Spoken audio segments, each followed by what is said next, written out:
이낙연 후보님은 사면 금지하자 했다가 사면 하지 말자 그랬다가 데모 이렇게 나오기도 하고 사면에 대해서 금지하자는 얘기는 해본 적이 없습니다. 행정수도 이전도 찬성했다가 반대했다가 탄성했다 그러시고 헌법재판소가 행정수도 이전은 관습법법 위반이라고 판정한 이후에 그에 대비해서 다른 대안을 내야 될 것 아니냐. 군도도 아까 보여드린 것처럼 6개월 전에는 반대했다가 지금은 찬성하시고 개헌도 어느 날은 내각 책임제 주장했다가 갑자기 중임제 얘기를 하시고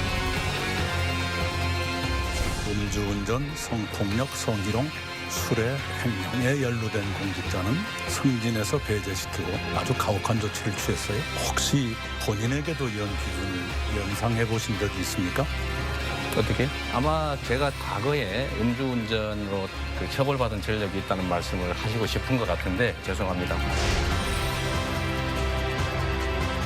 음주운전과 관련해서 국민적 관심이 높아지면서 쟁점이 됐는데 정말 세계에서 최고 수준의 그런 벌을 주어서 근절해야 된다.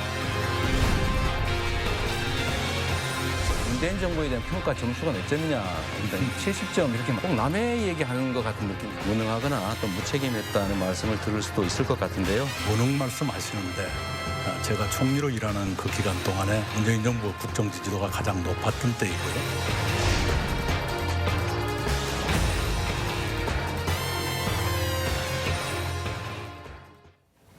민주당의 대선 주자들이 어제 본경선 2차 토론회에서 맞붙었습니다. 보신 것처럼 선두주자인 이재명 지사, 이낙연 전 대표 간의 이 날선 공방, 그리고 또 두 사람을 향한 다른 후보들의 견제 계속됐습니다. 네 분과 함께 어제 토론회 주요 발언들 자세히 짚어보도록 하겠습니다. 이상일 전 새누리당 의원, 김관옥 계명대 교수, 정혁진 변호사, 소종섭 전 시사저널 편집국장 함께합니다. 네, 어서 오십시오. 안녕하세요. 자, 이재명 지사가요, 이낙연 전 대표를 향해서 사면론을 꺼냈다, 번복했다, 행정수도 이전한다, 안 한다, 이렇게 얘기를 하다가 또 부동산 정책 실패한 거 아니냐 이러면서 무능, 또 무책임 프레임을 갖고 나왔습니다. 공수 어떻게 보셨습니까? 어제? 네, 어제 저도 지켜봤는데 1차 TV 토론 때도 서로 신경전이 치열했어요. 예. 그런데 그 연장선상에서 2차 TV 토론 때도 지금 계속 공방이 이어지고 있는데 이재명 후보는 이낙연 후보에 대해서 지금 추격하고 있는 상황이기 때문에 계속 이 무능, 또 측근들의 부패 이런 프레임, 그다음에 상황에 따라 이 말이 번복되는 거 이런 걸 계속 집요하게 공격을 하고 있고 이낙연 후보는 지금 추격하는 입장이란 말이죠. 그래서 이재명 후보 쪽에 공세를 집중하고 있는데 최근 캠프 관계자들끼리 감정적인 싸움 노출까지 되고 있죠. 그런데 어제 TV 토론에서 이렇게 공격을 이재명 후보로부터 받게 되니까 이낙연 후보도 지금 현재 이재명 후보를 둘러싸고 그 음주운전 문제가 민주당 내부에서 계속 지금 잠재워지지 않고 확산되고 있는데 그 문제를 다시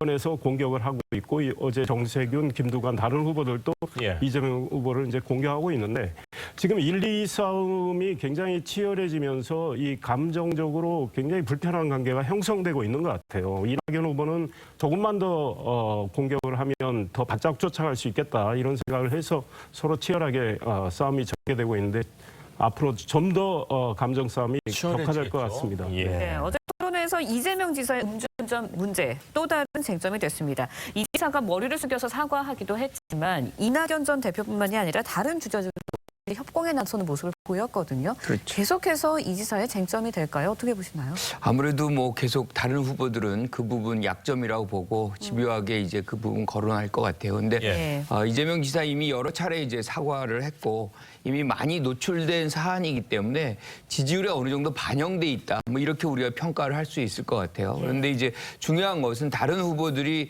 이런 이 지사의 약점에 집중하다 보니까 본인들의 정책, 브랜드 정책 이런 것을 알리는데 좀 어떻게 보면 실패하지 않았나. 그러니까 다른 후보들의 어떤 가장 강력한 명확한 내세우는 정책들에 대한 어떤 인지도가 그렇게 형성이 안 되고 있는 것은 이런 현상의 어떤 부작용이다. 뭐 이렇게 얘기를 할 수 있는 것이고요. 예.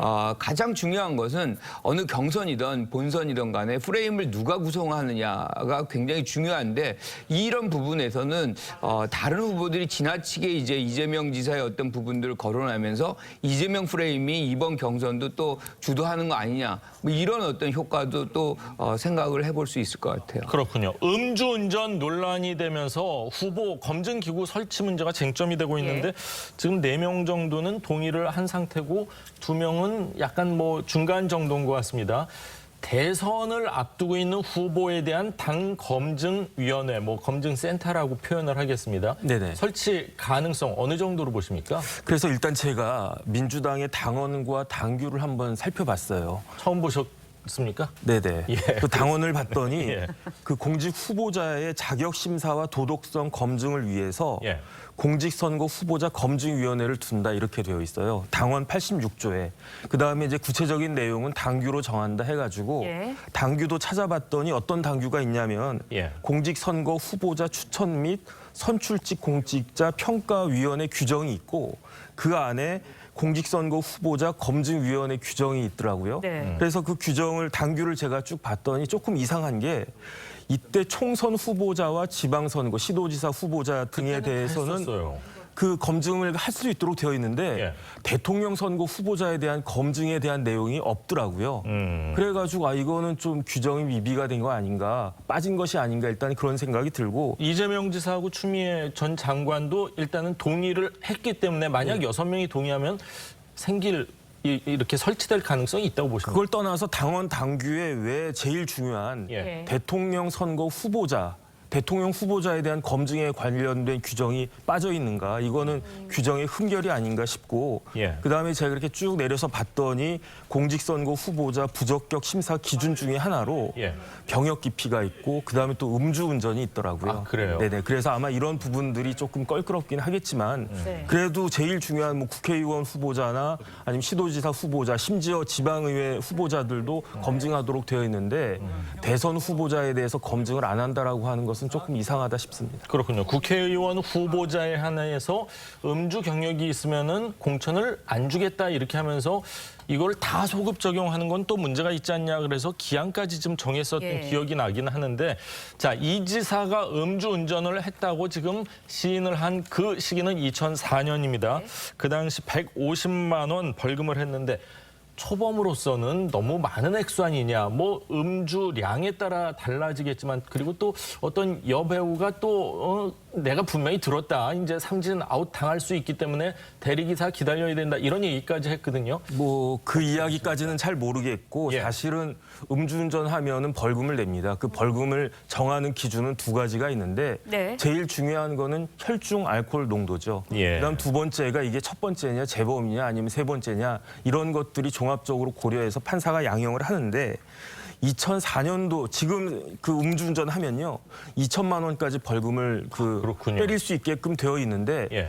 2004년도 법을 제가 찾아봤거든요. 예. 그때는 그냥 500만 원 이하 벌금의 최고 액수가 500만 원 이하였는데 그렇기 때문에 지금 규정이 많이 달라졌죠. 왜냐하면 윤창호법 등으로 인해 가지고 지금 형량이 굉장히 세진 거고. 2번째는 그 당시에 150만 원이면 17년 전인데 지금하고 사실 금액이 굉장히 차이가 납니다. 예. 그때 150만 원이면 지금 뭐 500만 원, 600만 원 정도 될 수 있는 금액이 아닐까 싶고 그다음에 또 한 가지 제가 곰곰이 생각을 해보니까 2004년도 당시에는 아무래도 지금보다는 음주운전에 대한 네. 그러한 그 평가가 사회적으로 좀 너그러웠던 것 관대했었어요. 예. 그래서 뭐 술 한 잔 마시고 그럴 수도 있지 이런 식으로 사람들이 생각을 했다가 계속 끔찍한 일들이 벌어지니까 절대로 안 된다. 이렇게 정립된 거는 그래도 비교적 최근의 일이기 때문에 예. 그래서 뭐 이게 초범인지 아닌지는 잘 모르겠습니다만 공직선거법 규정을 제가 찾아보니까 그 공직선거 후보자가 그 전과 기록을 제출하도록 되어 있거든요. 예. 그 전과 기록을 모든 전과 기록을 제출한 게 아니고 벌금 100만 원 이상의 전과 기록만 제출하도록 되어 있어서 그래서 이제 이재명 후보자 관련해 가지고는 이런저런 여지가 좀 있지 않나 싶고 이 부분에 대해서는 이재명 지사가 명백하게 밝혀주시면 좋겠다 싶습니다. 네. 이재명 지사와 이낙연 전 대표 캠프 어제 토론회 시작 전부터 치열한 신경전을 벌였습니다. 최성해 전 동양대 총장과 배우 김부선 씨가 양측 간의 설전에 등장하기도 했는데 어떤 내용인지 직접 듣고 이야기 이어가겠습니다. 150만 원 벌금을 받으셨단 말이에요. 이게 누범이 아니냐. 게다가 우리 여배우가 그런 얘기를 또 하셨잖아요. 예. 2번 음주운전이 있었다. 김부선 씨가 하는 얘기를 가지고 계속 얘기하는 것은 제가 보기엔 적절하진 않은 것 같습니다. 이재명 캠프 측에서는 후보님이 최성해 전 총장과 어떤 관계인지 예, 아무 관계도 아닙니다. 문화시설이 거기에 있어요. 그래서 그 문화시설에서 행사가 한번 있어가지고 그때 잠깐 한번 만나시고 말고. 네, 이낙연 캠프 측에서 김부선 씨를 언급을 하자 이재명 캠프 측에서는 최성해 동양대 전 총장을 언급을 했습니다. 예. 두 사람 간의 신경전 굉장히 치열해졌다라는 생각이 들거든요. 이 신경전, 이런 감정 싸움이 이 경선이 끝난 뒤에도 봉합이 될 수 있을까 이런 우려까지 나와요. 그렇습니다. 상당히 이제 후유증을 걱정하는 그런 단계까지 갔습니다. 우리가 이제 막 싸움을 하게 될 때 뭐 주변에 있는 막 이렇게 물건 집어서 막 상대한테 던지지 않습니까? 주변 사람들 의식하지 않고 그런 경우가 있죠. 근데 지금 이제 이재명 지사와 이낙연 전 대표의 공방도 약간 비슷한 양상을 띠고 있습니다. 뭔가 합리적인 근거가 없는 의혹들을 양측에서 제기를 하고 있습니다. 이 이재명 지사 측에서 이제 이낙연 전 대표가 최성해 전 동양대 총장과 만나서 찍은 사진에 대해서 그 의혹을 제기를 했습니다. 만난 시점도 의혹이고 왜 만났냐 뭐 이렇게 이제 의혹 제기를 했는데 이낙연 전 대표는 지난 총선 때 행사가 있어도 한번 들려서 여러 사람과 사진 찍는 과정에서 한번 찍은 것뿐이다. 아무것도 아니다. 뭐 이렇게 해명을 했고 이 마찬가지로 이제 이낙연 전 대표 측에서는 이재명 지사의 음주운전 재범 의혹 관련된 의혹을 제기를 했거든요. 이 부분도 이제 어떤 뚜렷한 근거가 없습니다. 150만 원이 좀 너무 많기 때문에 뭐 재범한 거 아니냐. 한번 김부선 씨가 그런 또 의혹을 제기했다는 것을 빌어서 그렇게 얘기를 했는데 양측이 나름대로 국민들이 보기에 어느 정도 좀 합리적인 최소한의 근거를 갖고 의혹 제기를 해야 되는데 그렇지 않고 뭔가 있으면은 그냥 의혹을 던져버리기 때문에 그리고 그것이 내용 없는 걸로 결말이 나거든요. 이러한 부분은 정말 바람직하지가 않다라는 생각이 들고 국민들이 보기에도 그러한 논쟁은 전혀 생산적이지 않고 퇴행적이기 때문에 앞으로는 좀 최소한의 논거가 있는 의혹을 가지고 서로 좀 논쟁을 했으면 좋지 않을까 생각합니다. 앞서가고 있는 두 후보를 향한 나머지 후보들의 공격 또한 만만치가 않았습니다. 어떤 얘기가 나왔는지 어제 토론회 저희가 영상 준비해봤습니다. 이낙연 후보님, 노무현 정부를 군사 독재 정권보다 더 실패한 정부, 무능하고 미숙한 정부 등으로 규정을 하면서 노무현 대통령을 아주 독하게 비판을 하셨습니다. 당시 야당으로서 격차 확대에 대한 저 나름의 분노랄까 가슴 아프게 생각합니다. 세금 물수도 타는 대회 나가면 압도적인 금메달 누구냐? 저는 이재명 후보라고 생각을 합니다. 국민들께서는 윤석열 후보가 대통령 돼서 120시간씩 일시킬까 봐 겁이 나고요. 이재명 후보가 대통령이 되면 120조 세금을 막 쓰게 되지 않을까 이런 그렇게 겁을 내고 계십니다. 물을 만들어가면서 쓰는 것은 물 쓰듯이 하는 건 아니죠. 새로운 재원을 만들어서 이제 물가 상승에 대한 국민들의 부담도 줄이고. 정책적인 부분에 대해서 이제 공격도 있었고 그러는데 정세균 전 총리가요, 이낙연 전 대표를 공격하면서 노무현 대통령을 거론을 했습니다. 아무래도 노무현 대통령이 이제 돌아가셨지만 노무현 대통령을 그리워하는 뭐 이제 분들이 꽤 있거든요. 그렇기 때문에 이제 적통 경쟁이다 이렇게 봐야 되겠죠. 네, 그렇습니다. 그러니까 정세균 후보는 처음부터 적통을 이야기를 했습니다. 이광재 후보하고 나밖에 없다 이랬었죠. 그렇습니다. 계속. 그래서 본인이 이제 그 지점에서 가장 유리하다는 생각을 해서 본인을 부각시키기 위해서 또 그런 거고 지금 이 자리를 놓고 계속 또 정세균 후보는 추격을 해서 그걸 탈환이라는 표현은 좀 그렇죠. 그분이 일하신 적은 없으니까 그 자리에 올라가야 되는데 호남 지지 기반도 겹치는 데다가 이 자리를 지금 빼앗으면 1위를 추격할 수 있는 이런 계산이 있기 때문에 또 정세균 후보는 이낙연 후보를 집중적으로 지금 지적을 하고 비판을 하고 있다 이런 생각이 드는데 지금 아직은 추격하는데 좀 힘겨워 보이는 측면이 있습니다. 그래서 정세균 후보는 이낙연 후보에 대한 공세를 계속 좀 더 집중하지 않을까 이런 생각이 드는데요. 앞에 우리 소정숙 국장님 말씀하셨지만 이 민주당 후보들의 TV 토론이 이 건설적인 미래 비전에 대한 어떤 경쟁 이런 것보다는 과거를 들춰서 그걸 흠집내기를 하고 또 신상과 도덕성 문제를 너무 물고 늘어지는 이런 쪽으로 이렇게 흐르기 때문에 보시는 국민들은 좀 짜증이 난다 이런 생각이 듭니다. 네, 앞선 토론에서 추미애 전 장관 다른 후보들과 달리 이재명 지사를 옹호하는 듯한 모습을 보였었는데요. 어제 토론회에서도 이 지사보다는 이낙연 전 대표를 향한 공세에 더 주력하는 모습을 보였습니다. 어제 토론회 영상 보고 이야기 이어가겠습니다. 이낙연 후보의 지지층의 3분의 1이 이재명 후보가 만약 최종 후보가 된다면 민주당 후보가 아닌 윤석열을 찍겠다라고 합니다. 지지층의 이런 취약성을 보여주는. 제 지지도가 올라가기 전에는 그분들이 윤석열 씨에 관심을 갖고 계셨는지도 모르겠다는 생각이 드네요. 언론이 지역주의라고 했으니 지역주의라고 지적했을 뿐입니다. 이렇게 그냥 언론에 의존하는 그런 발언을 하셨는데요. 너무 무책임하지 않느냐. 오히려 지역주의를 부추겨서 이번 논란의 수혜자라는 평가도 있어요. 그것이야말로 오독이십니다. 저의 의견을 말씀드려서 마찰음이 나고 그 공방이 계속되는 것이 바람직하지 않다고 생각했기 때문에 피하려고 했던 것입니다. 네, 음주운전 문제가 논란이 커지면서 다른 주자들 반면 영대, 반 이재명 연대에 협공에 나서는 분위기였는데 추 전 장관 여기에 제동을 걸면서 이낙연 전 대표의 공세에 주력하는 모습을 보였습니다. 어떻게 보셨나요? 어떤 전략이라고 보시나요? 그러니까 2위 탈환이죠. 2위를 누가 갖느냐. 2위 쟁탈전의 일환이다라고 볼 수 있는 것이고 2위만 한다 그러면 사실 이재명 지사가 이 과반을 얻지 못할 경우에는 결선 투표까지 갈 수 있거든요. 네. 거기에서는 연대라든가 단일화라든가 뭐 여러 가지 이제 전략을 카드를 쓸 수 있는 기회가 생기기 때문에 지금 추미애 후보 입장에서는 어떤 형태로든 2위인 현재 2위인 이낙연 후보를 흔들어야 될 필요성이 충분히 있는 것이고 네. 이 부분은 뭐 추미애 후보뿐만 아니라 맞습니다. 정세균 후보도 똑같이 지금 하고 있거든요. 그래서 1차 우리가 예비 경선 때 봤던 그런 구도하고는 조금 많이 달라졌어요. 그래서 이재명 후보에게 집중하던 그런 공세가 사실상 좀 분산이 돼서 이낙연 후보에게도 집중되고 있다. 그런 부분의 일환이다. 뭐 이렇게 해석을 해야 될 것 같습니다. 네. 그렇군요. TV 토론회가 열 몇 번이 펼쳐지죠. 지금 단 2번밖에 안 됐기 때문에 앞으로 과연 어떤 얘기들이 계속 나올지는 좀 지켜보도록 하고요. 계속해서 야권 얘기 좀 해보겠습니다. 어제 최재형 전 감사원장이요. 공식 대선 출마를 선언했습니다. 감사원장 사퇴한 지 30일하고 7일, 37일 만인데 최 전 원장 출정식 내내 문재인 정권에 대한 정말 작심 비판을 쏟아냈습니다. 어제 있었던 출정식 잠시 화면으로 구성해봤습니다. 감사원장직을 사퇴하고 이 자리에 섰습니다. 대통령님께 사의를 표명하였습니다. 저는 저에 대한 국민 여러분의 기대와 우려를 잘 알고 있습니다.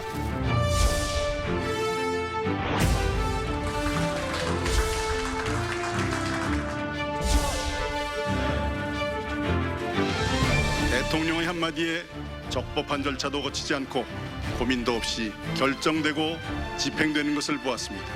무너져가는 대한민국을 지켜만 보고 있을 수는 없었기 때문입니다.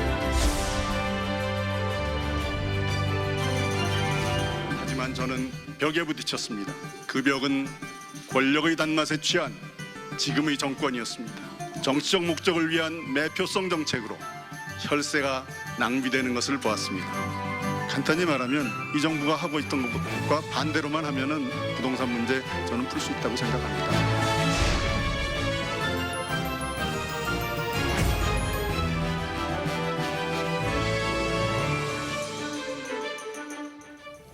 자, 보신 것처럼요. 머리 색깔부터 주먹을 탁 이렇게 하면서 정치인 같은 그런 모습. 그리고 이 1시간 넘게 이어졌는데 강도 높은 발언들이 정말 쏟아졌습니다. 특히 이제 자신이 감사원장 중도 사퇴할 수밖에 없이 이 정치할 수밖에 없었던 이유를 강변하면서 권력에 취한 현 정권 때문에 뭐 이런 표현까지 나왔습니다. 하지만 이 여당에서 주장하는 감사원 중립성 훼손 문제에 대해서는 또 자유롭기는 쉽지 않을 것 같다는 생각도 드는데 어떻게 들으셨어요? 네, 저는 어제 말씀을 듣고 굉장히 왜 대선을 도전해야 하는가 이거에 대한 그 설득력 있는 설명이 있었다 이런 생각을 합니다. 그렇군요. 감사원장을 하시면서 최재형 전 원장이 중립성을 훼손한 적은 저는 없다고 생각합니다. 오히려 맡은 바 소의 힘을 다하기 위해서 현 권력의 여러 가지 압박을 다 버텨내면서 할 일을 하셨기 때문에 그건 정치적으로 중립을 지키면서 할 일을 했다. 다만 대선에 도전하는 이것과 관련해서 감사원장 그만두고 대선을 도전을 왜 하느냐 이거에 대한 국민의 궁금증은 어느 정도 본인의 말씀으로 해소가 됐다. 저는 이런 생각을 합니다. 본인이 만약에 형 권력에 의해서 여러 가지 감사원장 역할에 많은 제약을 받지 않았다면 아마 감사원장으로 맞췄을 거라고 생각합니다. 윤석열 전 검찰총장도 마찬가지입니다. 현 정부의 많은 범죄 혐의에 대해서 수사를 하는데 각종 압력이 들어오면서 버틸 대로 버티면서 수사를 했는데 계속 압박을 하는 이런 상황에서 이런 권력은 이대로 둬서는 안 되겠다는 생각을 하게 된 거죠. 그러니까 결국은 정치를 통해서 이 헌법과 법치주의가 훼손되는 걸 정상화하겠다는 생각을 두 분이 했다고 생각합니다. 그래서 두 분의 저런 결심에 대해서는 결국 국민이 평가하리라고 생각하지만 어제 최재형 원장의 말씀은 왜 대선 도전하는지에 대해서 나름대로 설득력을 가진 말씀이었다 이런 생각합니다. 네, 최 전 원장, 문재인 정부의 정책, 정치적 목적을 위한 매표성 정책이다라면서 굉장한 비판을 가했습니다. 특히 부동산 문제에 대해서는 현 정부와 반대로만 하면 풀 수 있다라는 말을 하기도 했고요. 경제 외교 관련해서도 대부분 사안에서 비판을 이어갔는데요. 현 정권과 확실히 각을 세우면서 성명성을 부각시키려는 듯한 그런 의도로 보였는데 어떻게 보셨나요? 저도 어제 이제 발표문을 다 읽고 봤는데 그러니까 뭐 중도에 사실 사정기관의 그 임기를 채우지 않고 사퇴하는 명분으로서는 굉장히 취약한 부분을 많이 보였다. 그러니까 벽에 부딪혀서 사퇴했다라고 얘기를 했어요. 그리고 본인이 이제 제시한 정책 중에 하나가 탈원전 정책을 백지화하는 겁니다. 근데 탈원전 정책이라는 것은 2017년도에 문재인 대통령이 후보 당시에 공약으로 내세웠던 것이고 국민들이 추인해가지고 당선된 겁니다. 그러면 사실 감사원장직 그 정책이 그렇게 싫었으면 감사원장직을 받지 말았어야 되거든요. 그런데 감사원장직은 받고 또 명분은 그것에 대한 어떤 탈원전 정책의 반대다 이런 것은 상호 모순이 있지 않나 이렇게 생각을 좀 하고요. 그다음에 부동산 정책은 반대로만 하면 된다. 자, 우리가 오세훈 시장이 들어서면서 방역이라든가 뭐 이런 부분 굉장히 본인이 하면 잘할 수 있다라고 이제 얘기를 하고 들어왔어요. 지금 시간이 좀 흘렀습니다. 부동산도 그렇고 방역도 그렇고 오세훈 시장이 따로 뭔가를 해놓는 것이 그렇게 쉽지 않습니다. 지금 뭐 최재형 전 원장이 여러 가지 부분에서 비판하고 있지만 너무 쉽게 그 부분을 해결할 수 있는 것처럼 얘기하는데 그 선언문 전체를 보면 그것을 어떻게 해나가겠다는 방법론은 지금 제시 안 되고 있거든요. 그런 부분들을 좀 충실하게 해야 될 필요성이 있겠다 이렇게 생각합니다. 그렇군요.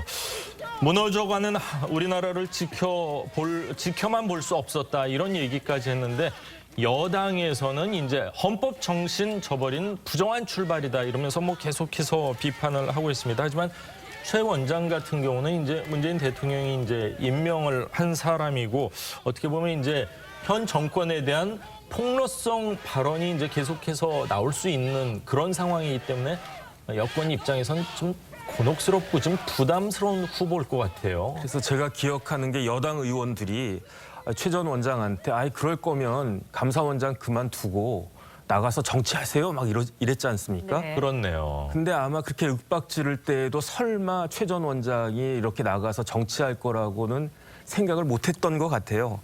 감사원장은 판사하고 굉장히 틀린 게요. 판사는 어떤 사람이냐면 소극적으로 자기한테 주어진 사건들에 대해서 법적인 판단을 하는 사람이고 반면에 감사원장은 국정 전반을 적극적으로 볼 수 있는 자리이고 판단하는 자리이거든요. 그렇네요. 그렇기 때문에 제가 봤을 때 판사와 감사원장은 굉장히 자리가 틀린데 그런데 그 감사원장을 했던 분이 뭐라고 말씀을 하셨느냐.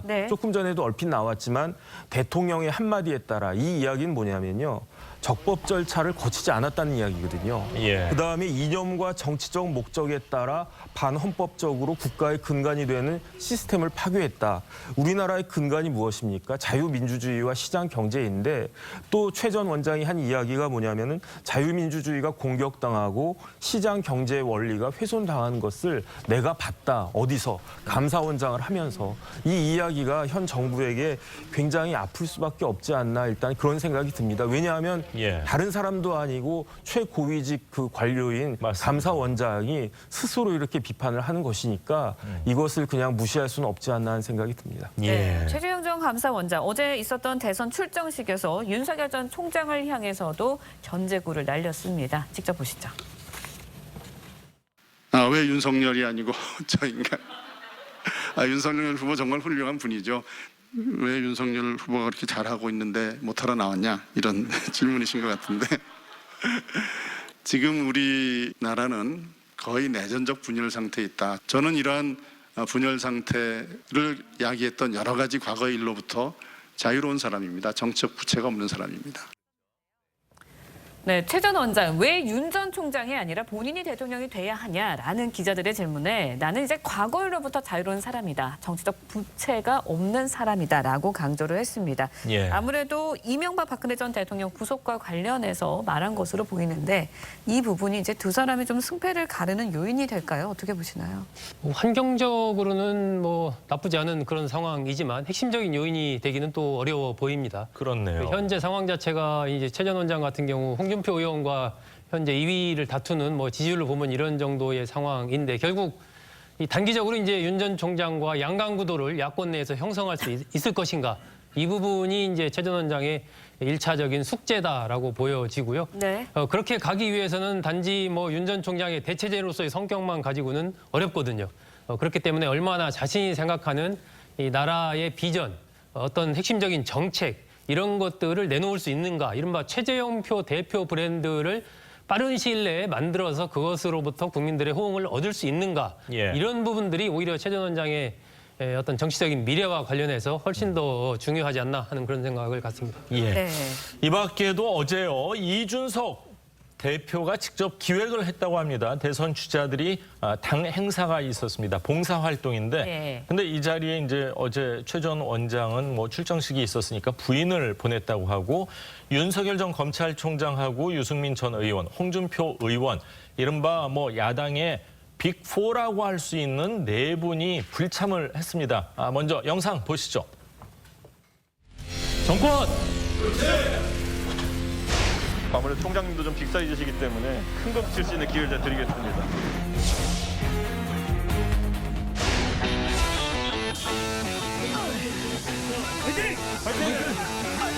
저희 당의 이 경선 일정이라는 것을 사실상 봉사활동으로서 이렇게 시작하게 되었습니다. 오늘 이 같이 땀을 흘린 후보자들이 서로 시너지를 낼 수 있는 방향으로 결론이 났으면 좋겠다.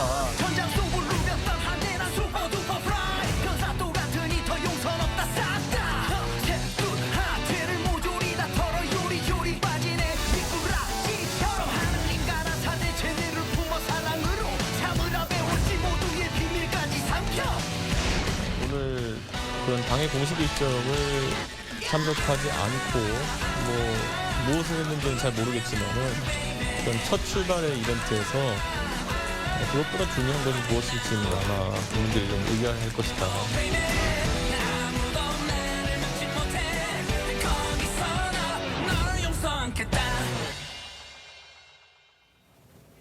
네, 최재형 전 감사원장은 부인이 대리 참석을 했고요. 홍준표 의원은 휴가로 지방에 있었다고 합니다. 그리고 윤석열 전 총장, 유승민 전 의원은 개인 일정이 있었다고 하는데 지금 하태경 의원은 준비한 당 관계자들에게 사과하고 국민들에게 납득할 만한 설명을 해라 이렇게 얘기를 하고 있고 이준석 대표도 당 행사인데 참석하지 않으면 의아해할 것이다 이렇게 불쾌감 드러내고 있거든요.